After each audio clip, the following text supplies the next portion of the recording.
Comment ils vont? Mais que se passe-t-il avec Oscar Piastri? Comment est-il possible que le robot du début de saison soit devenu aussi inoffensif? Et oui, parce que si on avait un pilote fringant sur la grande majorité de la saison, 7 victoires sur les 15 premières courses, leader du championnat du monde depuis avril et très peu de faiblesses visibles, et ben depuis qu'il a mis un 25-0 à son coéquipier, ce qu'on a devant nous, c'est un fantôme. Un pilote qui fait des erreurs parfois rédhibitoires, qui n'a plus de rythme dans cette McLaren, et surtout, qui se fait détruire par son coéquipier. Attendez, le gars est tellement transparent que vous-même, vous commencez à me sortir des bails de sabotage sur sa voiture. C'est une dinguerie. Alors d'où vient ce manque de résultats? Qu'est-ce qu'on peut attendre de lui sur la fin de saison? Est-ce que McLaren fait en sorte que ce soit Lando Norris qui soit le plus rapide? C'est ce qu'on va voir dans cette vidéo. Allez, on en parle. Les gars, avec mon équipe, on voudrait vraiment arriver à 240 000 abonnés avant la fin de l'année. Il n'y a que vous qui pouvez nous aider à le faire. Alors si c'est pas déjà fait, abonne-toi, laisse-nous un grand pouce levé et profite de la vidéo. Merci à ceux qui l'ont déjà fait, d'ailleurs ça compte énormément. Vous l'avez capté les gars, le décor c'est pas le même que d'habitude et je suis hyper content de vous faire cette première vidéo de la chaîne depuis un circuit. Je suis à Valence pour les essais de la Formule I, on vous prépare un truc, je suis sûr que vous allez kiffer. Je vous tiens au courant. Il risque d'y avoir un petit peu de bruit derrière moi, mais bon à un moment donné, c'est le sport automobile. On fait ce qu'on peut. Bougez pas, j'ai un petit placement de produit qui va vous plaire. Restez si vous voulez me voir dormir avec mon chat. Je suis fatigué. Je suis KO. J'ai mal au dos.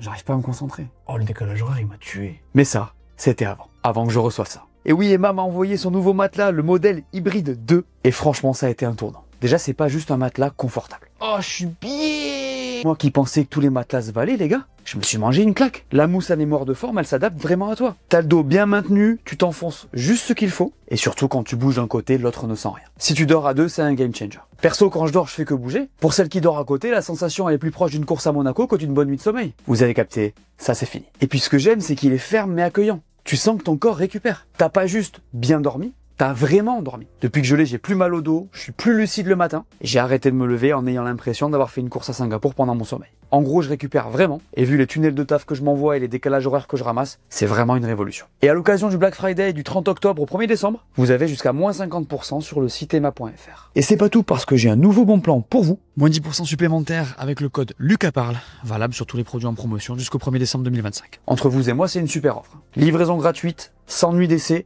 et 10 ans de garantie. Toujours plus. Bref, si vous avez envie d'investir dans votre sommeil, c'est vraiment le moment. Voilà aussi pourquoi je suis un peu moins fatigué dans cette vidéo. D'ailleurs, je vais me coucher là. Bonne vidéo.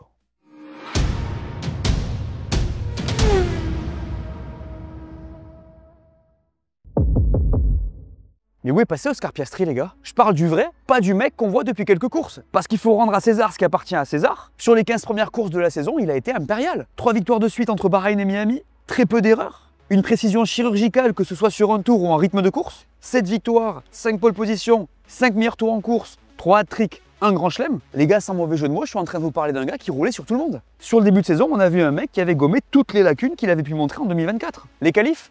Plus un problème. Il ne fait plus d'erreurs et met à mal son coéquipier. Le rythme de course? Pareil, même pire. Il roule vite longtemps et on se dit même qu'il est intouchable dès qu'il prend le lead.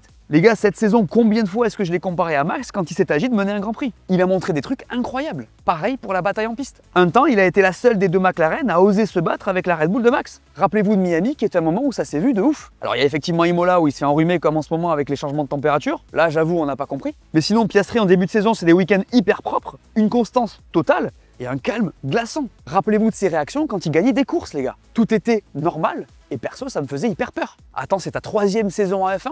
T'es leader du championnat et t'es solide comme ça? Rien ne peut te perturber, même pas Max Verstappen. C'était chaud. Le gars était un algorithme. Juste une petite stat pour vous assaisonner le plat que je suis en train de vous servir, les gars. Entre le début de saison et Zandvoort, Oscar a passé 392 tours en tête, contre 230 pour Lando Norris et 188 pour Max Verstappen. Et quand on voit ça, en vrai, on comprend tout. Le patron de ce championnat sur Zandvoort, c'est lui. Le pire, c'est que les défaites sur son coéquipier, elles sont souvent marginales. En Autriche, il est hyper proche de se le faire dans le premier relais, et c'est grâce à une défense de fer que Norris tient devant. À Silverstone, il tient la première place à cause d'une pénalité suite à une infraction sous safety car. Et en Hongrie, il se fait battre par une stratégie audacieuse, mais il termine la course dans les échappements de son coéquipier. Si on regarde les chiffres de ces 2 tiers de saison, il n'y a aucun doute. La meilleure combinaison voiture-pilote sur la grille, c'est Oscar Piastri dans une McLaren. Et la vérité, c'est qu'on s'inquiétait un peu pour Lando Norris. Alors effectivement, Lando a eu un bon été et l'écart était très faible avant les Pays-Bas. Donc au niveau comptable, on jouait le championnat. Mais dans les faits, on voyait bien que Lando avait quand même plus de mal à aller chercher des victoires dominantes qu'Oscar. Il y a aussi eu ce move de Spa où Oscar va chercher Lando au comme sous la pluie. Un truc qui peut te faire mal au mental quand t'es devant. Sur le papier, c'était quand même assez clair. Et puis il y a eu le Grand Prix des Pays-Bas.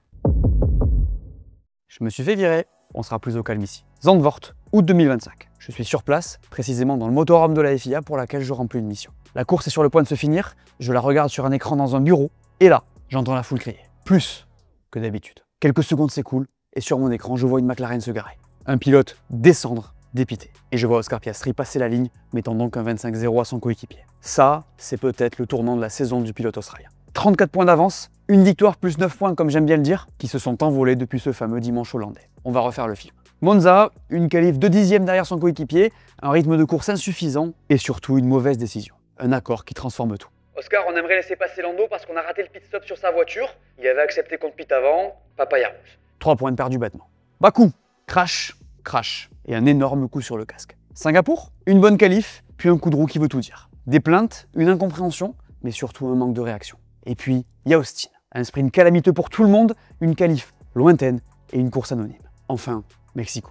Une qualif à presque 6 dixièmes de Norris, une remontée vaine et la perte de la tête du championnat. Ce que je viens de vous raconter, c'est le trou noir d'Oscar Piastri. 47 points marqués en 5 Grands Prix pour une moyenne de 9,4 contre 16,4 à Norris et 23,2 à Verstappen. Ça fait aussi 2 tours menés depuis Zandvoort, un podium en 5 courses. Je sais pas si j'ai vraiment besoin de continuer. Oscar Piastri n'est plus que l'ombre de lui-même, c'est assez incompréhensible. On a l'impression qu'il a perdu le fil, comme si tout ce qui fonctionnait avant ne marche plus. Et tout d'un coup, on pense à un truc.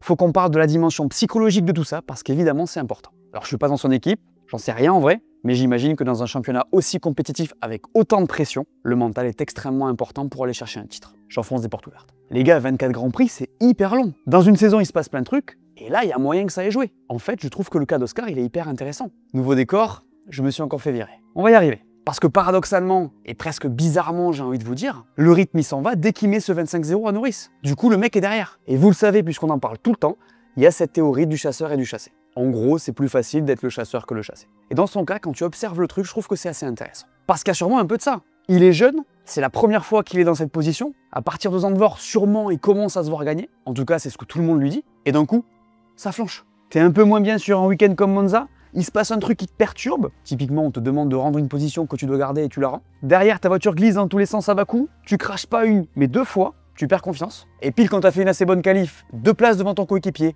paf! Il fait un super départ, il te met un coup de roue et te passe en patron depuis la P5 sur la grille. L'équipe ne te back pas. Tu finis hors du podium encore une fois. Et même si tu l'admets pas, t'as pris une gifle. Derrière, t'arrives sur un circuit où t'as toujours galéré. Ton coéquipier, lui, c'est l'inverse. Le momentum, il est plus chez toi. Mexico arrive. La suite logique du truc, c'est que t'es encore en galère. Et là, tu perds la tête du championnat parce que tu n'y arrives plus. En fait, pour moi, dans sa situation, il y a forcément une dimension mentale. Je suis pas coach mental, les gars, et loin de moi l'idée de m'avancer, mais quand tu regardes la dynamique et l'évolution de ce qui s'est passé pour lui, c'est assez clair. C'est un cercle vicieux. Et puis le mec n'a pas été aidé. Entre les papaya rules ridicules et tout le monde qui lui en parle, tout le monde fait son boulot, mais ça joue forcément, et ben c'est dur. Tout le monde n'est pas max, donc imperméable à la pression, les gars. Et il est probable que ça ait joué dans sa trajectoire. En vrai, c'est chaud, hein. Ça parle de favoritisme contre lui. Un jour, on lui donne la priorité en Q3. Le lendemain, on lui dit que c'est plus le cas. On peut comprendre. En parallèle, on sent que Lando embarque plus l'équipe. Moi, je préfère voir les choses comme ça que dire qu'il le préfère, vous le savez. En vrai, t'as la recette d'une bonne petite fissure de mental. Alors, est-ce que c'est la peur de gagner qui a déclenché ça? Peut-être. Moi, je pense que c'est vraiment un enchaînement de petites choses qui nous amène ici. Mais évidemment, il n'y a pas que ça. Il y a forcément un aspect mécanique à cette descente aux enfers. Et là, on entre dans une analyse un peu compliquée. Parce que le pilote, il faut toujours le considérer avec sa machine. Et là, côté McLaren, il y a des choses à dire. On le sait, les deux pilotes ont des styles de pilotage différents. On a bien vu que Lando Norris avait pas mal de problèmes sur cette voiture en début de saison, jusqu'à ce que McLaren apporte une upgrade au niveau de la suspension. À l'inverse de Piastri, du coup, qui lui, s'il semblait vraiment mieux s'en accommoder, n'a pas vraiment eu l'air d'en souffrir. L'écurie a développé cette voiture jusqu'à il y a quelques semaines, mais elle a stoppé ça depuis un moment, même si elle continue d'y apporter des modifications. Et donc il semblerait que Piastri ait maintenant un peu de mal avec ce bolide. Ce qui est intéressant les gars, c'est que maintenant ça fait un moment. À Monza il était moins rapide que Norris, mais c'était assez marginal. On va pas compter Bakou ici, on n'en a pas assez vu. À Singapour le rythme était encore une fois sensiblement plus faible, et à Austin c'était criant. 4 dixièmes plus long que son coéquipier en moyenne par tour, et un meilleur temps en course à 1 seconde de la marque de Lando. On fait à Mexico ce qui est assez intéressant pour le coup, c'est que dimanche ça allait mieux, mais c'est samedi qui a tout plombé.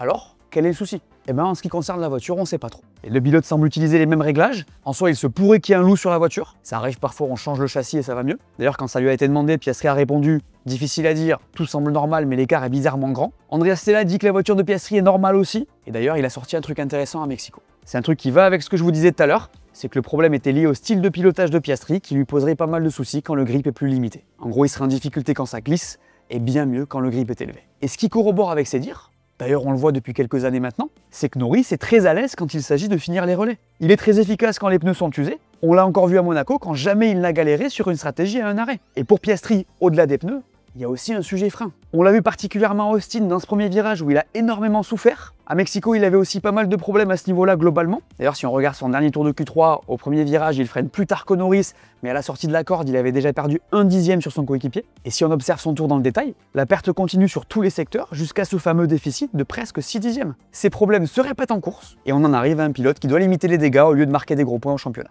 Il est maintenant l'heure de parler de votre théorie du complot. J'ai beaucoup vu passer ça sur les réseaux.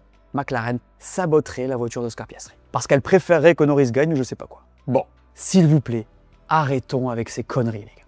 S'il vous plaît. Pourquoi est-ce que dès qu'on ne comprend pas quelque chose, on part direct dans les théories du complot? C'est pas possible. Je vais vous dire ce que je pense de tout ça, et je pense que vous l'avez compris. Pour moi, Oscar Piastri, il est tout simplement sur un gros temps faible. On oublie trop vite qu'il termine seulement sa 3e saison à F1, les gars. En fait, il n'est peut-être tout simplement pas au niveau de Lando sur certains aspects. Voilà tout. Sur le rythme de course, on l'a vu même avant Zandvoort de temps en temps, notamment sur les pneus. Et au niveau mental, peut-être qu'au final, Lando est assez solide si on les compare. Désolé de revenir là-dessus encore une fois, mais le dépassement de Singapour, c'est celui d'un mec qui veut aller chercher un titre. On peut dire ce qu'on veut, mais sur ce départ, il rentre dans sa tête. Ce n'est que mon avis, mais j'ai pas vraiment l'impression que la voiture ait grand-chose à voir avec tout ça au final. Elle a évolué dans un sens qui a permis à Lando de s'exprimer avec, développement qui n'a pas perturbé Piastri d'ailleurs. Et peut-être que la réponse rationnelle, sans prendre en compte le mental, elle réside tout simplement dans leur style de pilotage et dans la marge de progression que Piastri peut encore avoir quand le grip est faible. Je pense aussi que dans cette histoire, la pression joue énormément. Il est indéniable que Piastri se dérègle quand il a une large avance au championnat. Derrière, c'est ce fameux cercle vicieux qui le détruit mentalement, et on en est là. Norris a encore une fois plus d'expérience. Il a eu la saison 2024 pour se construire aussi à ce niveau-là. Ça joue également et ça rentre dans l'équation.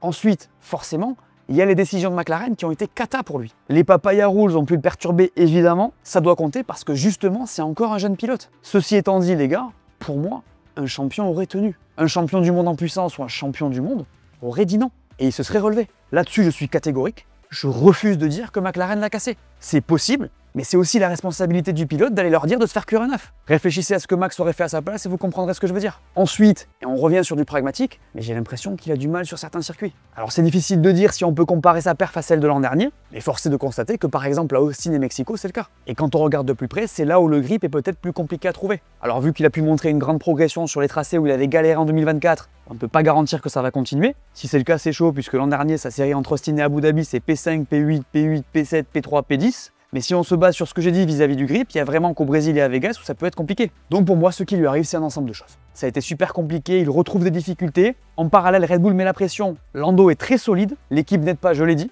Pour un jeune pilote, c'est pas du tout un truc facile à gérer. On n'est pas à l'abri de le voir aller mieux. Je vois pas comment il peut être largué sur les 2 derniers GP de la saison, au moins. Mais là, comme l'a dit Lewis, s'il veut être champion, va falloir qu'il soit impitoyable. Faut qu'il s'anime et qu'il fasse à Lando à minima ce qu'il lui a fait à Singapour. Faut retrouver le rythme, lui rentrer dans la tête et se battre. Je pense pas que ce soit terminé. En F1, il peut se passer plein de choses tout le temps. Mais là, j'avoue que la dynamique, elle est un peu compliquée. En vrai, je vais me mouiller. J'ai quand même du mal à le voir aller chercher ce titre mondial. Je peux me tromper. Je l'espère pour lui en vrai. Pour vous aussi, parce que je sais qu'il y a beaucoup de ses fans parmi vous. Mais bon, pour être honnête, je le sens pas trop. Vous le voyez, champion du monde ?